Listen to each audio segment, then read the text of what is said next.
Hey guys, welcome to my channel. I know everyone watching is excited for Tower Fantasy because it's finally getting released tomorrow, if not already released as of uploading this video. But once you get your hands on the game, one thing that can kill excitement is burnout. So today I'll be giving you some tips and advice on how to prevent burnout from happening so you can prolong your enjoyment in the game.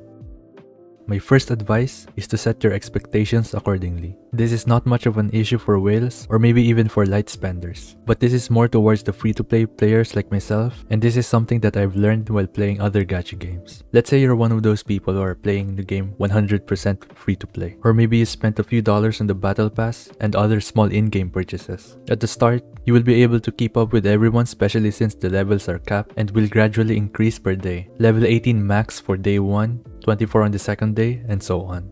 But as soon as the new banners roll out, the ones with meta characters like Nemesis, Bayuki, and maybe even Mark if we somehow get him as a collab character as well, like the Chinese version, it will be very difficult for you to get all these characters as free to play. And then what ends up happening is we feel like it's not even worth keeping up with the top players, especially in PvP, just because of the fact that we're missing out on these powerful units. So free-to-play players will be really in a disadvantage. The reality is, it's just really hard and very taxing to be competitive and free-to-play at the same time. Because if you're not spending money, you'll end up spending a lot of time instead. I'm not saying it's impossible.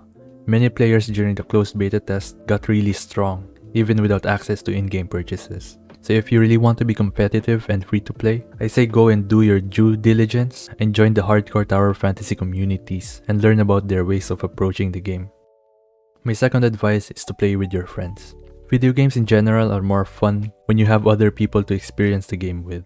They could be someone you know in person, maybe even a small streamer that you watch while you play the game and maybe even play it together at times. Whoever it is, the time you spend playing the game is more fun with someone that you get along with. Just like my previous advice, this is also something that I've learned recently. I've always been the solo type player. I play fighting games, which are played solo in most cases. I play Genshin and never do co-op, not unless it's required for an event. But even in MMOs, I have always been the type to go and explore by myself.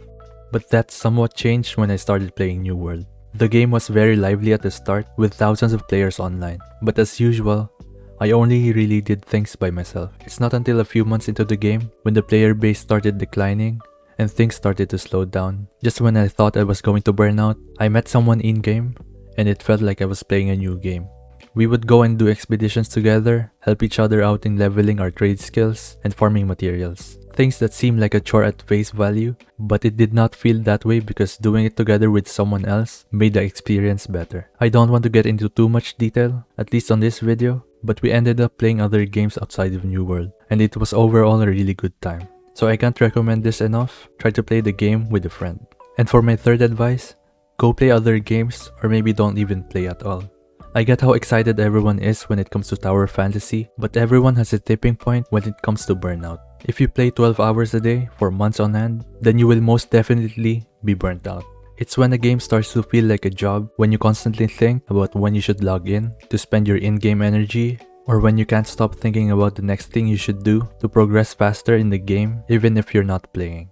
So I think it's best to limit your time in the game once you start to feel burnt out. Just speedrun your dailies and log off. Maybe even skip a day or two, because missing out on 2 days worth of rewards and getting your motivation for the game back in return sounds like a good deal for me. Hopefully you guys found my advice useful, and when you get into Tower Fantasy, I wish you all the best of luck in getting your characters and exploring the game. With all that being said, if you enjoyed this video, don't forget to leave a like, comment, and subscribe if you haven't already. Thank you so much for watching until the end of this video, and I'll see you on the next one. Peace.